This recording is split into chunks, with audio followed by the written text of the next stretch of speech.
Alors, on revient sur le cas sénégalais.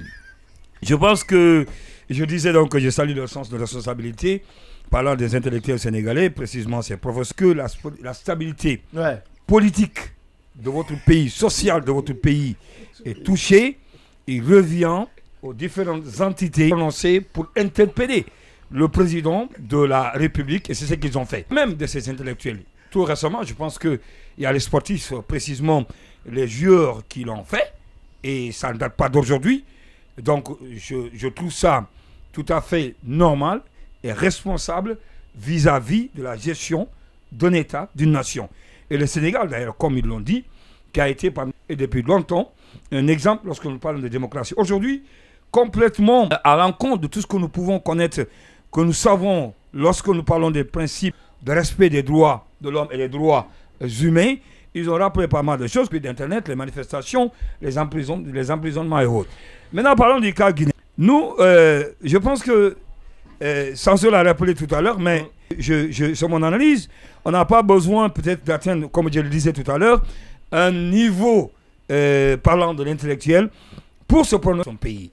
Quand nous prenons le cas guinéen, on a traversé pas mal de choses, dès même le temps d'Alpha Condé. Et ce que nous sommes en train de vivre présentement sous l'ère CNRD, je pense que les derniers cas en date, c'est la coupure de l'Internet, le brouillard des ondes de certains médias, et bien la restriction des libertés fondamentales, l'emprisonnement des anciens dignitaires donc de régime Alpha Condé.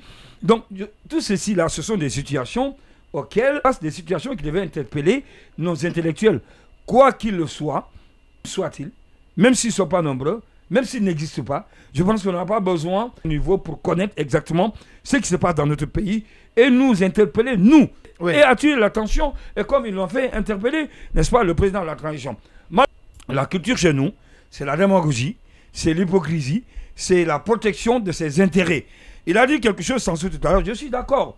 Lorsque vous-même, peut-être que ce n'est pas le cas, et des intellectuels sénégalais qui se trouvent plus ou moins indépendants pour ce qui est de leur survie, ce qui n'est pas des intellectuels guinéens. Mais je pense qu'à ce niveau-là, quand ça arrive, il faut faire le choix. Soit vous sacrifiez vos propres intérêts et vous du côté du peuple, ou soit vous privilégiez vos intérêts et vous vous dites je m'en fiche de ce que le peuple pourrait subir demain. Malheureusement, chez nous, ce n'est pas le cas.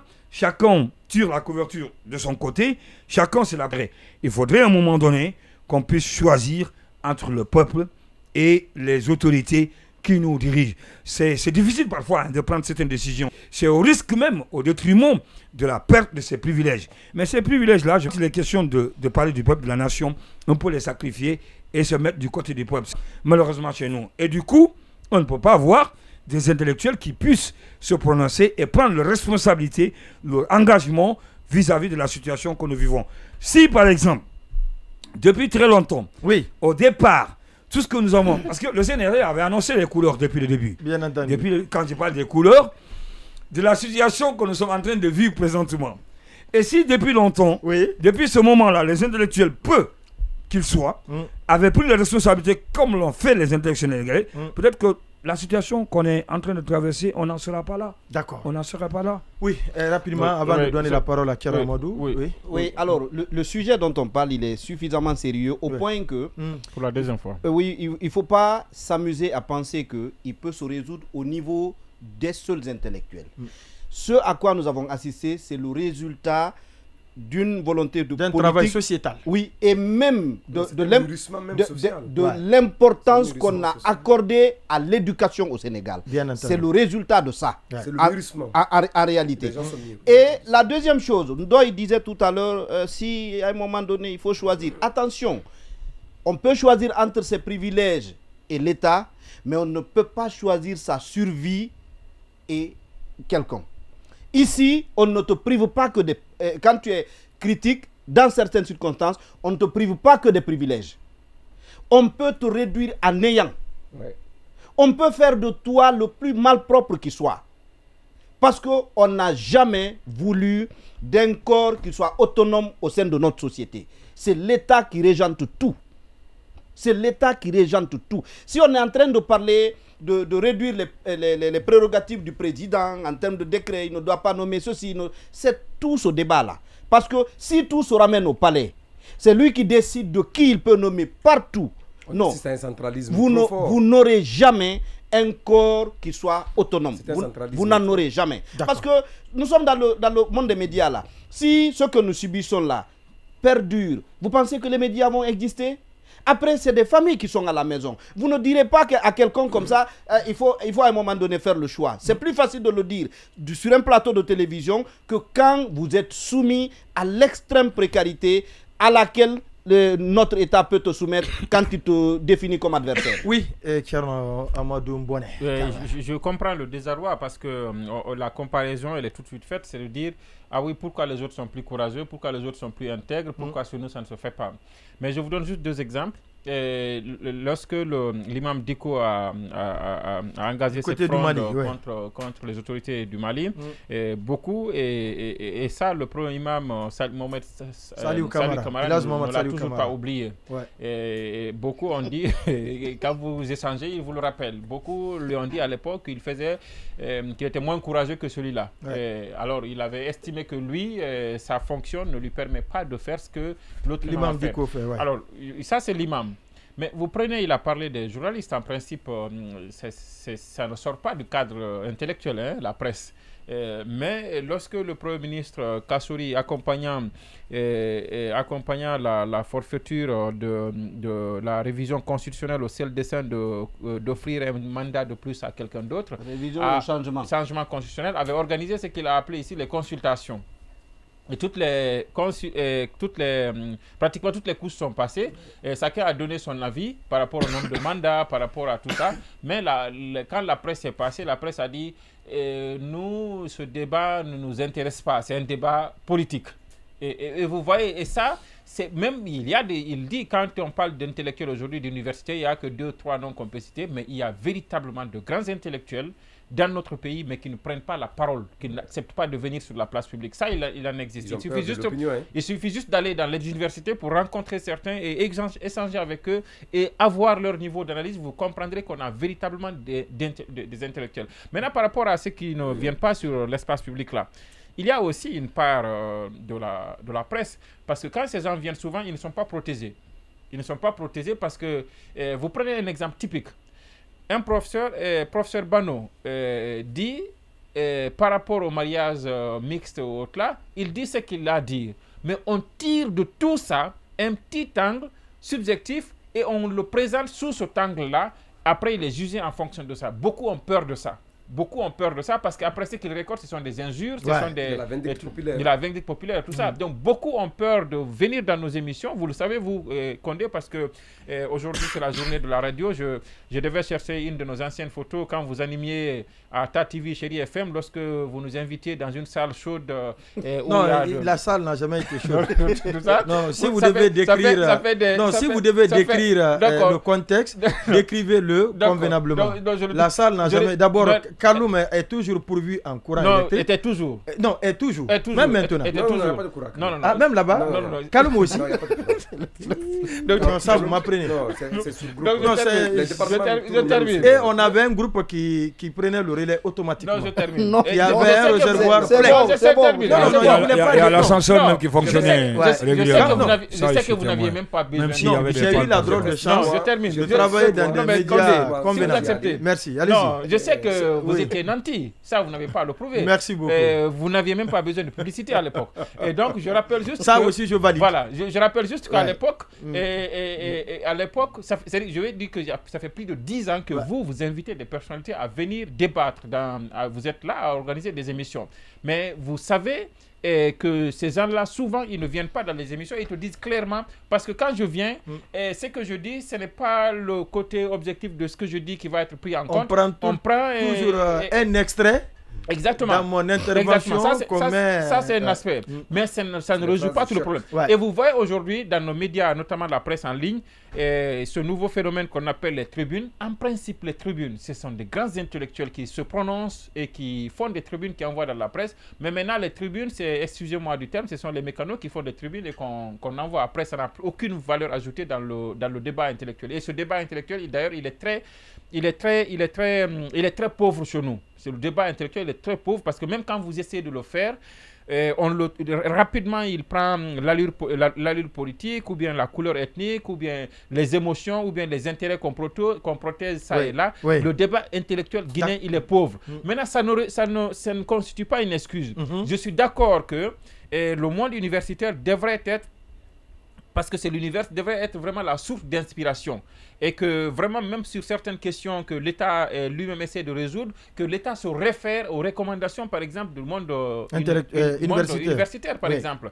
Et parce que c'est de là que vient la théorie, c'est de là que vient la connaissance des principes et des valeurs et tout ça. Mais chez nous, ce n'est pas le cas. Maintenant, après, quand vous prenez maintenant les gens qui ont peur pour ne pas perdre leur poste de directeur de recherche ou bien recteur de ça et là, vous regardez ça, on faisait le débat hier. Moi, je me demandais quelle est la plus-value aujourd'hui qu'on a au niveau de l'enseignement supérieur. Qu'est-ce qu'on a ajouté pour que nous ayons, comme ça on se le dise, plus de professeurs aujourd'hui dans nos universités, pour que vraiment l'enseignement supérieur soit celui qu'il est. Et je disais hier qu'on a à la tête, excusez-moi, pour une des rares fois de un peu personnaliser, de dire que par exemple, on n'a pas au niveau de ce ministère de l'enseignement supérieur, par exemple, aujourd'hui, une forte personnalité dans le domaine, reconnue dans le domaine intellectuel, de la recherche surtout, ministère de l'enseignement supérieur et de la recherche, une forte personnalité et de l'innovation. Parce que, attendez, le mot innovation a toute sa place. On n'a pas une forte personnalité reconnue en tant que telle dans le monde universitaire, dans le monde de recherche, dans le monde intellectuel qui est à la tête, mais on prend ce monde-là, on le confie à des gens qui se débrouillent avec.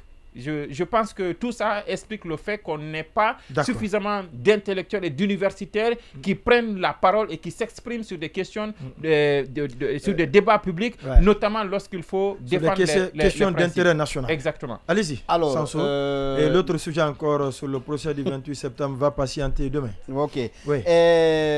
Alors, sur l'attitude de la presse vis-à-vis des intellectuels, personnellement, je ne pense pas que la vocation de la presse est de protéger qui que ce soit. Vous décidez de venir dans la presse, apportez votre opinion, faites-le clairement, faites-vous comprendre. Ce n'est pas le rôle de la presse ni de diaboliser, ni de protéger qui que ce soit. Nous sommes à l'heure des réseaux sociaux, que chacun tienne compte de ça en communiquant.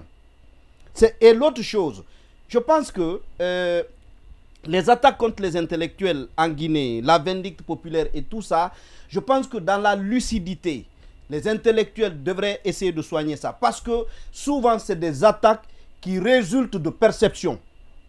C'est une attitude que les gens jugent. Si aujourd'hui, ces intellectuels-là ont pris la parole et personne ne les attaque, c'est parce que l'opinion publique sénégalaise a du respect pour ces intellectuels-là. Et ce qu'ils disent aussi par exemple, du sens. La prise de parole là, c'est un accompagnement d'une revendication citoyenne.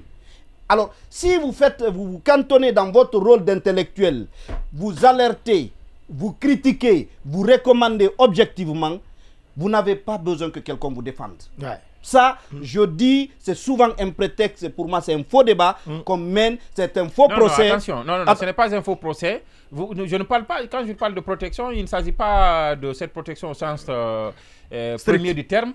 Mais par exemple, il y a aussi qui se plaignent, par exemple, vous l'invitez sur un débat, mais les gens parfois n'ont pas le temps. Il y a des impératifs qui s'imposent. L'illustration parfaite s'est passée ici dans cette émission. Condé, ce n'est pas des récriminations. On a reçu ici, par exemple, le professeur Makanera. Pas le politique, mais Alassane Makanera, docteur, excusez-moi, docteur Makanera. On l'a reçu ici pour parler, par exemple, de finances publiques. J'ai oublié exactement le terme, c'était quoi. Mais il s'est plaint du fait que l'émission s'est terminée au moment où il devait aborder les choses dans leur profondeur. C'est les aléas d'une émission. Ce sont des aléas d'une émission. C'est parce que aussi l'émission ne lui a pas garanti le temps de la passation des marchés publics. Exactement. Donc il y a cet aspect. Il y a l'autre aspect qui fait que très souvent les médias sont beaucoup plus friands des scoops, mais aussi du sensationnel que des véritables. Et ça, c'est la population. Vous prenez aujourd'hui un intellectuel qui parle de politique et vous prenez un intellectuel qui parle de l'environnement et de l'épilepsie, parce que c'est la journée de l'épilepsie mondiale aujourd'hui. Vous prenez les deux articles, vous les mettez sur votre site, mais vous revenez, vous trouvez que l'article Fodé Oussou parle de Gawal. Cet article-là, dans nos émissions de grande temps d'écoute. Exactement. Les gens ne quand vous invitez un intellectuel, les gens ne vous écoutent même pas. On se déconnecte. Tant qu'il ne dit pas que c'est le bon, Alpha Condé est mauvais. Il y a ce message, si vous permettez, on va le pas. lire. Dites à Mboné que c'est des facteurs qu'il cite que les intellectuels devraient en faire un sujet.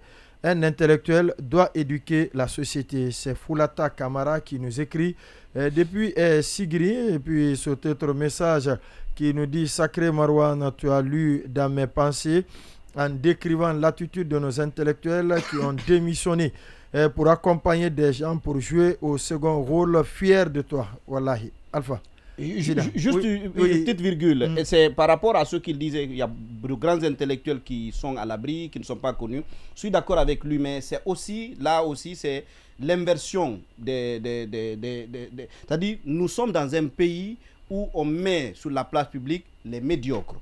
C'est eux qui ont pris en otage le pays. Le nivellement vers le bas. Exactement. Ce qui fait que ceux qui, à un moment donné, ceux qui en savent mieux, ne peuvent pas en parler parce qu'ils sont obstrués par ce...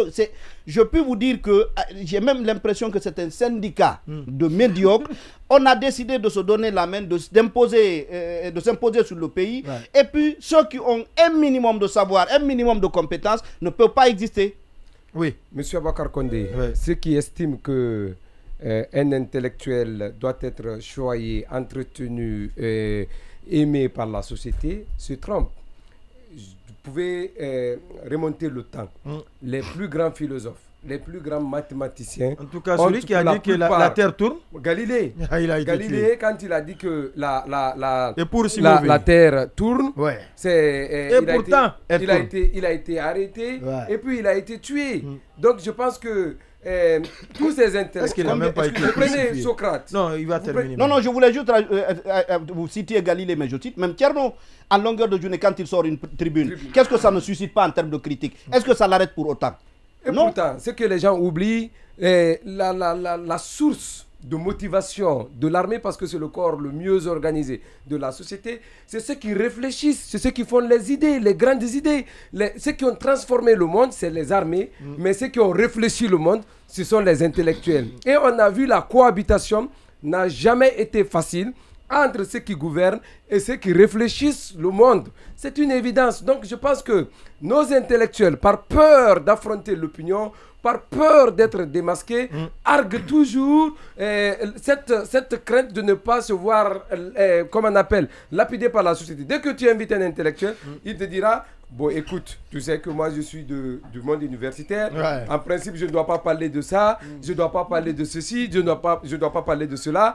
Donc tout ce que je dis, il faudrait qu'on cadre le débat. Et d'ailleurs, il te demande même de prendre la garantie après que sera le retour de l'opinion. C'est nos seuls intellectuels qui le font. Donc je pense qu'aujourd'hui, il n'y a pas d'excuse. Nous sommes dans un monde qui ne se cache plus, qui se connaît. Donc tous ceux qui se cachent derrière la peur, c'est parce qu'ils n'ont pas les arguments. C'est parce que c'est des gens qui sont au-dessus de la moyenne. Vous partez dans les amphis, vous affrontez le monde, vous affrontez plusieurs idées en même temps. On n'impose pas une connaissance, elle s'impose d'elle-même. La connaissance, puisqu'on dit la science, elle est universelle. Elle est universelle.